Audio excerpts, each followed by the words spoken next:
백제와 신라는 수나라에 사신을 보내고 머리를 숙인 반면 고구려는 수나라의 군사적 준비에 대해 아예 선제 공격으로 맞섭니다. 이때 영양왕의 선제 공격은 한 수 앞을 내다본 탁월한 선택이라 하겠습니다. 장마가 시작되며 진군이 어려워지고 죽은 병사들이 넘쳐났습니다. 폭풍을 만나 병선 대부분이 수장되고 말았죠. 30만 대군을 잃은 수 문제는 분노하며 패장들을 죽이거나 가두었습니다. 그리고 고구려 공격 계획은 잠정 중단되고 말죠. 그러는 사이 영양왕은 이제 남쪽으로 눈을 돌립니다.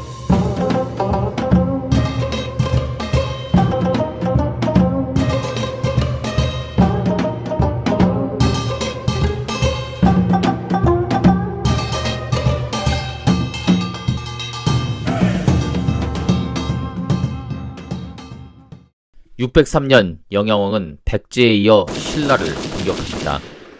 신라는 이전부터 고구려의 땅을 빼앗은 상태였고 고구려는 이를 되찾기 위해 평원왕 때부터 왜와 화친하는 등 만반의 준비를 하고 있었습니다. 역사 속 정확한 기록은 없지만 영양왕이 즉위하자마자 그의 매형이었던 온달은 신라로부터 땅을 찾아오겠다며 출병을 자청했고 영양왕은 이를 허락하죠. 그러나 온달은 전투 중 아차산 인근에서 적군의 화살에 전사하며 계획은 실패로 돌아가고 맙니다. 그런데 한편에서는 온달이 전사한 곳이 서울의 아차산이 아닌 충북 단양 일대였다고도 합니다. 바로 온달의 주도하에 쌓았던 온달 산성이 있는 곳이죠. 온달이 언제 죽었는지도 우린 정확히 알 수 없지만 영양왕 즉위 후에 온달이 신라를 공격했고 전사했다는 사실만은 정설로 내려오고 있습니다. 그리고 세월이 흘러 고구려 영양왕은 장군 고승을 앞세워 북한산성을 공격합니다. 이때 진평왕은 자신이 직접 군사 10,000명을 이끌고 나가 고구려군을 물리치죠. 신라는 백제에 이어 고구려를 상대로도 잘 막아냈습니다. 진평왕과 신라 장수들의 활약도 대단하지만 이전 버풍왕, 진흥왕 시절부터 쌓아온 국력이 빛을 발한 게 아닌가 싶습니다. 신라 공격에 실패한 영양왕은 4년 뒤 백제의 송산성을 공격하지만 역시 성공하지 못했습니다. 대신 백제 백성 3,000명을 압송해갔죠. 훗날 고구려가 다시 수나라와 싸우게 될 때 이들과 내통하던 백제가 군사를 동원해 후미를 치지 않을까 하는 염려에서 그 백성들을 압송한 것이었습니다. 이듬해 영양왕은 다시 신라를 공격합니다. 그런데 그 전에 수나라에 커다란 변화가 있었죠. 하지만 진평왕은 위기의식을 느꼈습니다.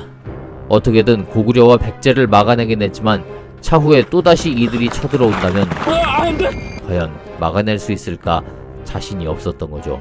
결국 진평왕은 전쟁이 끝나자마자 만세, 희문 두 사람을 수나라의 사신으로 보내 다시 한번 고구려를 공격할 것을 부추깁니다. 한편 605년엔 백제를 다시 한번 치려고도 했죠.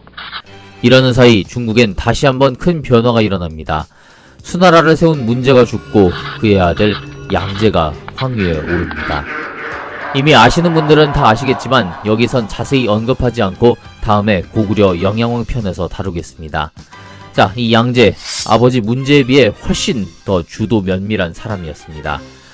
이미 30만 대군이 대패한 것을 본 뒤라 쉽게 군대를 일으키지 않았죠. 대신 루어양에서 베이징에 이르는 대운하를 건설하는 등 내치에 힘을 쏟고 있었습니다. 일단 삼국관계에 있어 중국이 우선 한 발을 뺀 상황입니다. 그러면 제일 신나는 나라는 어딜까요? 당연히 고구려입니다. 당장 수나라도 안 쳐들어오겠다. 한반도 남쪽에는 얄미운 얌체 두 나라가 있겠다. 곧바로 신라부터 압박하기 시작합니다. 국경을 맞대고 있는 데가 신라였잖아요. 게다가 백제 역시 무왕의 지휘 아래 다시 한번 신라를 노리고 있었죠. 자, 제일 다급한 건 신라입니다. 진평왕은 608년 원광법사에게 부탁해 수나라에 군사를 일으켜달란 편지를 쓰죠. 마침 수나라는 양제 등극 이후 지속적으로 고구려의 조공을 요구하고 있었습니다. 하지만 고구려가 절대 머리를 숙일 리가 없죠. 양제가 등극 직후에 잠시 내치에 신경을 썼지만 결국 두 나라는 다시 맞붙을 운명이었습니다. 진평왕의 편지를 받은 양제는 여기에 더욱 힘을 얻고 고구려를 칠 준비를 합니다.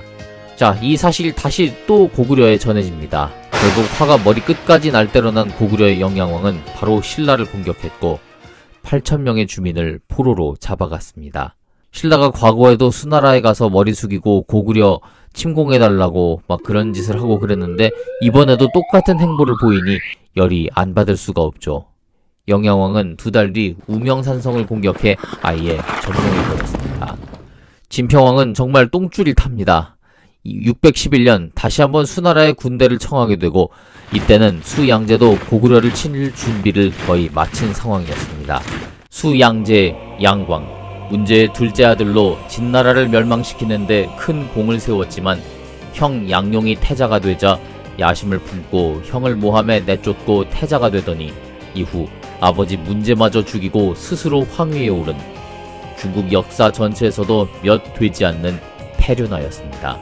황제가 된 뒤에도 백성의 삶은 아랑곳하지 않고 대운하 건설에 고구려 정벌에 온갖 어마어마한 사업으로 나라 살림을 거덜내며 백성들을 착취하고 무시무시한 폭정으로 수많은 신하들을 학살한 정말 황제는커녕 인간 말종이란 표현마저 모자른 폭군 중에 폭군이었죠. 양제는 지속적으로 고구려에 조공을 요구하고 있었습니다. 그러나 고구려가 이를 수용하지 않자 이를 핑계로 고구려를 칠 준비를 하고 있었습니다. 어차피 양제도 영양왕이 자신의 말을 듣지 않을 것이란 걸 잘 알고 있었죠. 고구려 정벌은 그저 시간 문제일 뿐이었습니다.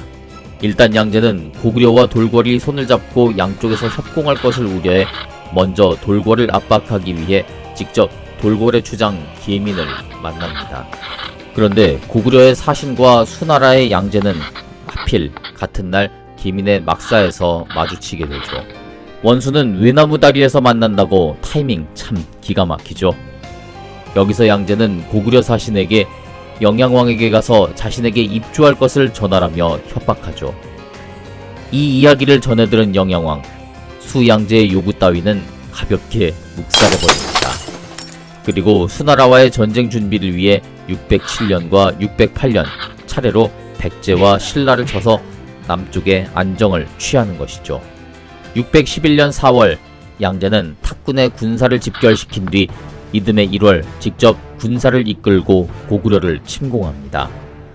이때 수나라의 군대는 113만 3,800명.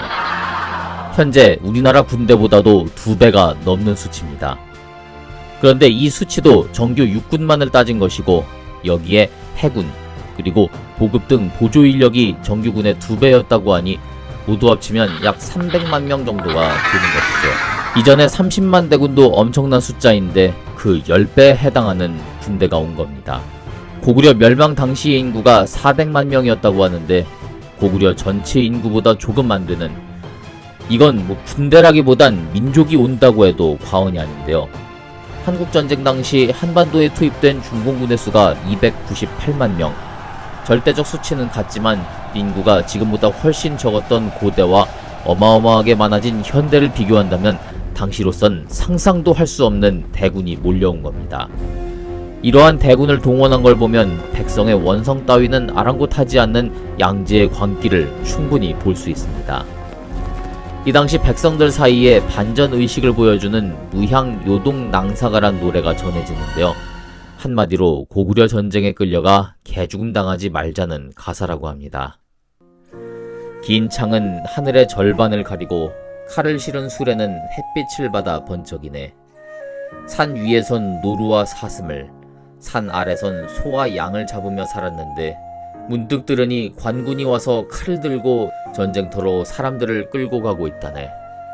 그러나 요동에 가면 오직 죽음뿐, 머리는 잘리고 온몸에는 부상을. 113만 대군은 총 24개 부대로 나뉘어 있었는데 출발하는 데만 40일이 걸렸다고 합니다. 한 달이 지나 이들은 드디어 요하에 도착하고 그들은 부교를 띄워 강을 건너려고 합니다. 이렇게 나무 다리를 이제 만들어서 띄우는 거죠. 그런데 강폭에 비해 부교가 모자랐고 고구려군은 이 틈을 타 총 공격을 감행합니다.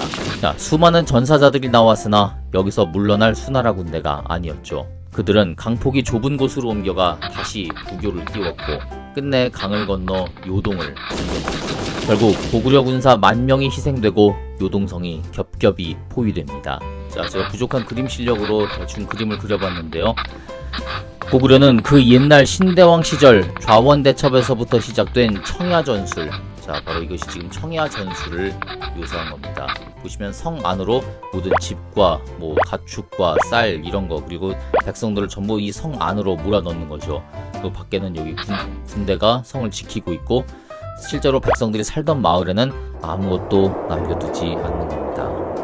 아무래도 장거리를 건너온 적군들은 이곳에서 아무것도 조달할 수가 없기 때문에 금방 전투력이 손상될 수밖에 없습니다. 자, 이 청야전술로 수나라 군대에 맞섭니다. 비록 300만에 이르는 대군이었지만 장거리를 왔기에 보급에 제한이 있을 수밖에 없던 이 수나라 대군을 상대할 최적의 방법이었습니다. 고구려군은 수나라 군대가 몰려올 땐 성을 굳게 지키다 잠시 물러가면 소규모의 특공대를 보내 괴롭히고 또 기만작전을 쓰기도 했습니다. 2달이 넘도록 성을 함락시키지 못하자 수나라 군대는 점점 지쳐갔죠. 한편 내호화가 이끄는 수나라 해군은 산둥반도를 출발해 바다를 건너 곧바로 대동강에 도착합니다. 고구려 군대는 전통적인 유인작전인 거짓 패배 전술로 수나라 해군을 평양성까지 끌어들이죠. 그리고 평양성 곳곳에 숨어있던 복병을 통해 이들을 격퇴합니다. 이 작전을 지휘했던 사람이 바로 영양왕의 이복 동생 건무였습니다.